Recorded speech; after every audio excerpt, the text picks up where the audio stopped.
महानगर पालिका कम से कम 8 करोड़ रुपए का टैक्स कलेक्ट करती है। 4 करोड़ रुपया जो है वो सरकार को देती है जिससे सैलरी पे होती है।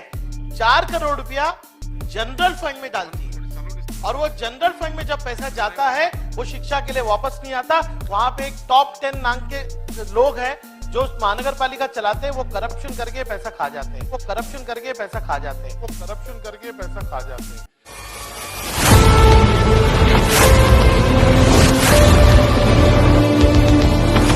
लक्षवेधी क्रमांक 10 श्री रईस शेख महोदय, मैं आज आपके सामने इस लक्ष्यवेदी के माध्यम से भिवंडी शहर के 28,000 बच्चे जो भिवंडी महानगर पालिका की स्कूल में पढ़ते हैं उनके लिए न्याय मांगने के लिए खड़ा हुआ हूं।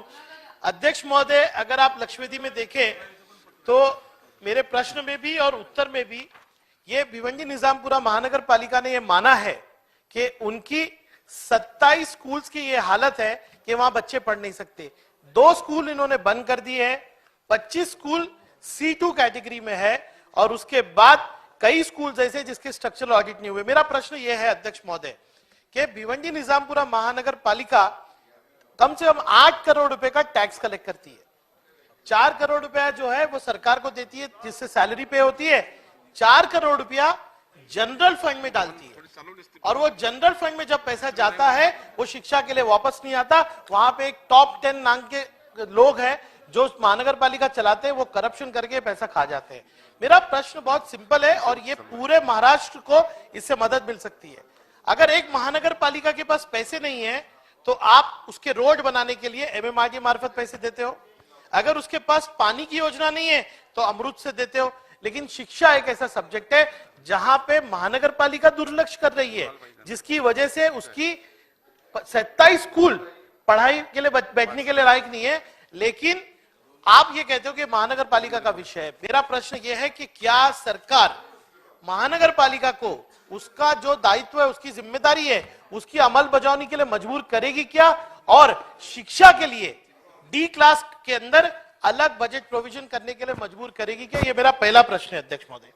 अध्यक्ष महोदय, एक अच्छी बात है, मैं सम्माननीय मुख्यमंत्री जी का भी धन्यवाद दूंगा और उप मुख्यमंत्री का भी धन्यवाद दूंगा कि उन्होंने मुझे बुलाकर भिवंडी की स्कूल के बारे में पूछा। और केसरकर साहब, आपका तो बहुत धन्यवाद कि आपने हमेशा मुख्यमंत्री जी को कहा और भिवंडी से अब 30 करोड़ रुपए का रिपेयर का प्रस्ताव शासन के पास जा रहा है। मेरा कहना है कि वो कब तक इंप्लीमेंट होगा। मेरा दूसरा प्रश्न है कि जब तक शासन की मदद नहीं आती अध्यक्ष महोदय, तब तक स्कूल के अंदर बेसिक सुविधा, मैं क्या मांग रहा हूं, टॉयलेट, पानी, बेंचेस और लाइट, ये 4 चीजें शासन को निर्देश देना चाहिए कि कम से कम ये 4 चीजें इमीडिएटली अवेलेबल करना चाहिए। मैं अध्यक्ष महोदय जाकर बच्चों के साथ फर्श पे बैठा था। मेरे यहां पर स्कूल में ऐसी परिस्थिति, और 40 किलोमीटर दूर है मुंबई से अध्यक्ष महोदय। क्या ये 4 सुविधाएं टाइम बाउंड मैनर में आप देने के लिए आदेश देंगे क्या? मेरा तीसरा प्रश्न अध्यक्ष महोदय है कि जिला बदली, ये जवाब में माना गया है कि हमारे पास 40 टीचर्स नहीं है, लेकिन इतना बड़ा भ्रष्टाचार ये जिला बदली के नाम पे होता है ना, मुझे ये बताते हुए शर्म आती है कि क्लासरूम खाली है, टीचर्स नहीं है। मैंने जब कहा कि मैं जाके वहां से लाइव बताऊंगा कि बच्चे ऐसे ही बैठे और 28,000 बच्चों के फ्यूचर का सवाल है। ये जिला बदली के नाम पे जो करप्शन होता है ना, उसको बंद कीजिए। अब मंत्री महोदय जी 2-2 लाख रुपए लेते हैं और इसमें कमिश्नर खुद इन्वॉल्व रहते हैं। और जिला बदली के नाम पे, क्योंकि देखिए सारे टीचर्स हमारे उर्दू मीडियम टीचर्स हैं, सारे जो है या तो विदर्भ मराठवाड़ा से आते हैं और सबको अपने जिले में काम करना है, क्लासरूम खाली है। जिला बदली, और आपने क्या धोरण बनाया, जेन्युइन केस के बेसिस पे आप लोकल बॉडी की NOC लाइए। हमने मुंबई महानगर पालिका में सख्त किया है कि जब तक जिस क्लास में टीचर पढ़ा रहा है उस क्लास का टीचर बदली में नहीं मिलता, हम लोग बदली होने नहीं देते। जिला बदली के नाम पे जो ये करप्शन है उसको बंद कीजिए। और मेरा कहना है अध्यक्ष महोदय कि शिक्षा एक मूल अधिकार है बच्चे का। भिवंडी निजामपुरा महानगर पालिका को तो ह्यूमन राइट्स कमीशन का अभी नोटिस आ गया है। क्या सरकार इस परिस्थिति को समझेगी? 28,000 बच्चों की जिंदगी, उनका भविष्य, कोई शिक्षा नहीं हो रही। जब तक आप एज सरकार लोकल बॉडी को बंधनकारक नहीं करेंगे कि आप एक सेपरेट बजट बनाइए। क्यों? मुंबई महानगर पालिका का सेपरेट बजट है, थाना महानगर पालिका है। अध्यक्ष महोदय, मेरा इसमें कहना है कि मुझे आश्वासित किया था केसरकर साहब ने, मैं आपका धन्यवाद करता हूं कि आपने प्रयत्न भी बहुत किए कि आप भिवंडी विजिट करेंगे, लेकिन सर आपके आने से एक मैसेज जाएगा कि भिवंडी शहर जो मुंबई से इतना करीब है, वहां शिक्षा का इतना बुरा हाल है। अगर आप आएंगे तो ये लोकल बॉडी जागेगी। इस लोकल बॉडी के करप्शन ने हमारी नस्लों को खराब किया। अध्यक्ष महोदय, ये इन सवालों का जवाब देंगे तो अच्छा होगा। धन्यवाद। हा प्रश्न नगर विकास आणि शिक्षण दोन्ही विभागांशी संबंधित आहे। ज्या कॅटेगरी मधल्या स्कूल्स आपण सांगितलेले आहेत तिथं मुलांचं शिफ्टिंग केलेलं आहे। आपण जी मागणी केलेली आहे त्याप्रमाणे मुख्यमंत्री महोदयांनी 30 कोटी रुपयाचा प्रस्ताव डीपीसी कडे द्यायला सांगितलेला आहे। आता पालकमंत्री माझे शेजारीच बसलेले होते। आपण पालकमंत्री महोदयांची भेट घ्या, मी त्यांच्याशी बोललेलो आहे। ते आपल्याला निश्चितपणे निधी उपलब्ध करून देतील। आपण दुसरा जो प्रश्न उपस्थित केलेला आहे तो शिक्षकांच्या संदर्भातला आहे।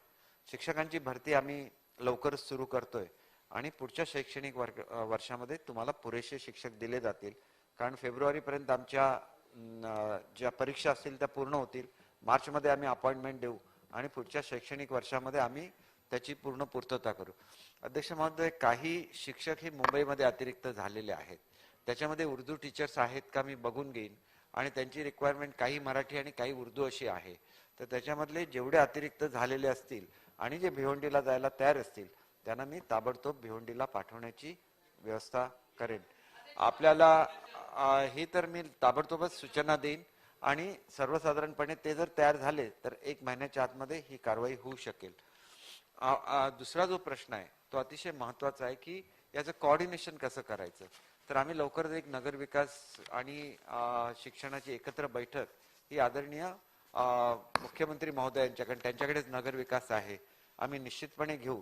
आणि हा केवळ आपला प्रश्न नाही तर सगळ्याच महापालिका आहेत, नगरपालिका आहेत, तिथे शिक्षण आणि त्या स्थानिक स्वराज्य संस्था यांचं कोऑर्डिनेशन होत नाही। त्यांनी सांगितलेले एक बाजू बरोबर आहे की शिक्षणाचा कर वसूल केला जातो, परंतु तो जनरल फंड मध्ये टाकला जात असेल तर याचे आम्ही स्पेसिफिक इन्स्ट्रक्शन्स इश्यू करू, नगर विकास खात्यालाशी चर्चा करू आणि मग तो फंड पुरेसा असतो। कारण एकंदर जर आपलं टॅक्स वसूल होतो त्याच वेळेला शिक्षण कर सुद्धा वसूल होत असतो आणि तो जर त्यांनी त्या हेडला टाकला तर निश्चितपणे ही जी प्रॉब्लेम आहे, हा जो प्रॉब्लेम आपल्याला निर्माण झालेला हा होणार नाही। इतर ठिकाणी शिक्षणाचं बजेट वेगळं असतं, भिवंडीमध्ये तसं नसेल आणि बऱ्याच ठिकाणी बजेट ज्याला हे केलं जातं, सादर केलं जातं, त्यावेळेला त्याच्यामध्ये शिक्षणासाठी वेगळी तरतूद दाखवली जाते, परंतु आपले सगळे मुद्दे तपासले जातील। तुमच्यासाठी एक वेगळी खास बैठक मी निश्चितपणे घेईन। तुम्हाला मी भिवंडीमध्ये येतो म्हणून सांगितलं परंतु येऊ शकलो नाही, याच्याबद्दल मी अध्यक्ष महोदय दिलगिरी व्यक्त करतो। जानेवारी 2nd वीक मध्ये निश्चितपणे मी भिवंडी शहराला भेट देईन।